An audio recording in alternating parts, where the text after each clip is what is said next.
Olá pessoal, voltamos aqui, vamos dar continuidade à nossa aula. Hoje nós vamos continuar nossos conceitos sobre anéis. Vamos fazer uma revisão, porque como é continuidade da aula, vou falar novamente o que a gente viu na aula passada e vamos dar continuidade. Então, na aula passada a gente conceituou anel. A gente viu que anel não é nada mais do que um grupo, né? E disse que admite mais uma propriedade, a distributiva, né? Mais uma das propriedades, aliás. Então, o que acontece? Se você tem um sistema matemático constituído de um conjunto não vazio, munido de duas operações internas, uma adição e uma multiplicação, é chamado de anel se satisfazer as condições. É um grupo abeliano, não é isso? Em relação à primeira adição. A segunda é associativa e a operação de multiplicação é distributiva em relação à adição, né? Então, a gente viu isso na aula passada. Então, se for um grupo abeliano na primeira, se for a multiplicação for associativa e tiver a distributiva da multiplicação com a adição, a gente tem o conceito de anel. Ok? Então, a gente viu que o anel dos inteiros aditivo multiplicativo, né, o dos reais, né, aliás, dos racionais, dos reais, dos complexos, da classe módulo, as classes dos restos, né, anéis de matrizes, né, matrizes quadradas e anéis de funções. Então, isso aí foi o que tecnicamente a gente viu na aula passada. Então, hoje nós vamos complementar esse estudo sobre anéis, né? Então, o que é um anel finito, né? Anel finito são anéis formados por conjuntos finitos, né? Então, observem que daqueles conjuntos que a gente viu ali, ainda há pouco, o único que tecnicamente dos exemplos que a gente mostrou seria finito, são da classe de restos, né? Então, por exemplo, Z4, aditivo multiplicativo. Então, isso aqui é um anel. Então, esse anel aqui é um exemplo de anel finito, né? Então, quando é aditivo e multiplicativo, né? Diz um Z4, né? Então, e qualquer um deles, né? Se a gente pegar Z4 é quem? É 0, 1, 2 e 3. São o resto da divisão por 4. Então, continuando, o que é um subanel, né? Se eu tenho um anel, então, e L um subconjunto não vazio de A, a gente diz que L é subanel se admitir a multiplicação e a diferença, né? E isso aí tiver contido dentro de A. Então, mais especificamente, a gente tem que ter que L é fechado para as operações que adotam o conjunto A da estrutura do anel, né? Ou seja, se admitir a mesma propriedade de anel e tiver dentro do subconjunto, isso aí garantiu, né? Então, isso é o que define, né? Mas nós vamos ver uma propriedade lá na frente que, ao invés de você fazer todas as etapas para verificar que um subanel é um anel, basta a gente analisar se existe a adição, aliás, a subtração e a multiplicação. E se tiver definida dentro do corpo, a gente, com essa propriedade, a gente já sabe que é um subanel, né? Então, mas pela definição, se eu tenho um anel A e um L, um subconjunto não vazio de A, ele é anel se L é fechado para as operações que adotam o conjunto A da estrutura de anel e se L também é um subanel, é um anel. Então, isso acontecendo, a gente está bem definido, né, como um subanel, por se tratar de um subconjunto. Por exemplo, aqui, considerando-se as operações usuais sobre os conjuntos numéricos, Z é subanel dos racionais. Ora, se Z é um anel e Z é um subconjunto os inteiros, é um subconjunto dos racionais, então o que acontece? Ele é um subanel dos racionais, assim como é subanel dos reais, subanel dos complexos. Do modo análogo, os racionais geram um subanel dos reais, né? E assim segue. Então, por exemplo, a proposição que eu falei, vamos mostrar ela aqui agora. Ó. Seja A um anel e L um subconjunto não vazio de A. Então, tu não sabe se L ainda é um subanel, tu sabe que é um subconjunto.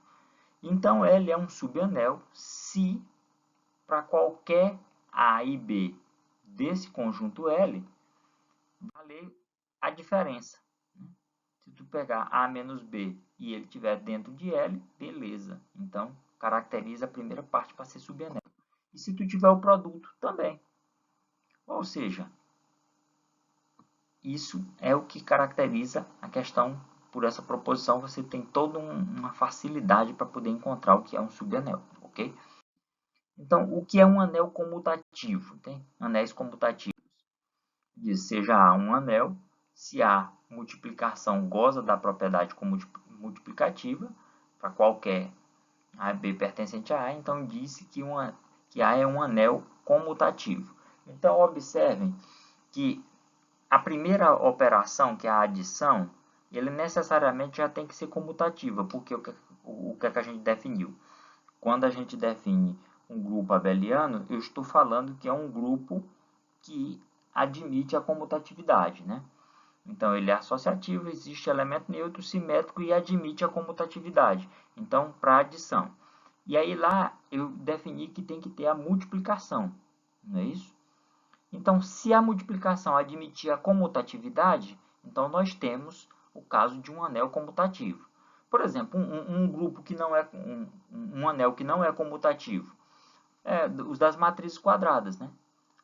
O produto de duas matrizes não são iguais, né, quando você inverte a ordem.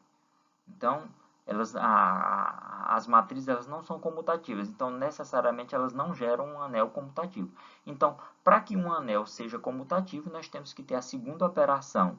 Além da associatividade, ela tem que ter comutatividade, ok? Então, isso define a ideia de um anel comutativo. E o que é um anel com unidade?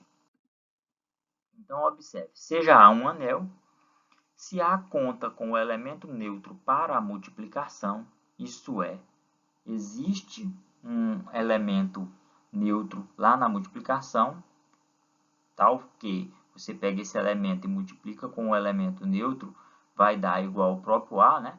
Qualquer que seja esse Azinho, então a gente diz que esse elemento neutro, esse 1Azinho aí, ele é a unidade de A, que é A, e A passa a ser um anel com unidade, né? Ou seja, a gente acabou de ver ainda há pouco que a multiplicação, nesse caso aqui, um anel comutativo, a gente viu anteriormente que ele tem que ter o quê? A comutatividade na multiplicação. Então, ó, já gerou a associatividade, a multiplicatividade. Se eu tiver dentro dessa segunda operação, que é a multiplicação, o elemento neutro multiplicativo, tem? O elemento de identidade na multiplicação, que não necessariamente é o 1, na maioria dos casos é o 1, mas, por exemplo, para as matrizes, nem sempre é o 1, né? Ok? A matriz é a matriz de identidade. Então, conjunto das matrizes. Então, só um exemplo. Então, eu tenho um anel com unidade. Esse elemento neutro é o que a gente chama de unidade do anel. Por exemplo, a gente tem aí, ó, os inteiros, os racionais, os reais, os complexos são anéis com unidade, pois a multiplicação possui o elemento neutro, o número 1. Isso é bem fácil, um exemplo bem clássico, né? Então, e o que são anéis comutativos com unidade? Ora, é um anel cuja multiplicação é comutativa e que possui unidade. Então, quando isso acontecer, de eu ter um anel comutativo que ele tem elemento neutro na multiplicação, então automaticamente eu tenho um elemento neutro, um anel comutativo com unidade, ok? Por exemplo, tá aí, ó, os inteiros, os racionais, os reais e os complexos. São anéis no qual a multiplicação tem o elemento neutro, que é o 1. Então, como o 1 faz parte, então a gente diz que esses anéis são comutativos com unidade, ok? Então, pessoal, nós vamos dando prosseguimento, tem? Então, na nossa aula de hoje eu tinha para apresentar esses conceitos, complementos aí de anéis, né? A gente definiu na aula passada o que era um anel, ou nessa aula nós estamos definindo o que é um anel com unidade, o que é um anel comutativo, tem? Eu disse, e os conceitos de subanéis, né? Então, nós vamos passar mais uma atividade, respondam e postem na plataforma o mais breve possível. Agradeço, obrigado, tem? a todos, bons estudos e até a próxima. Valeu, gente!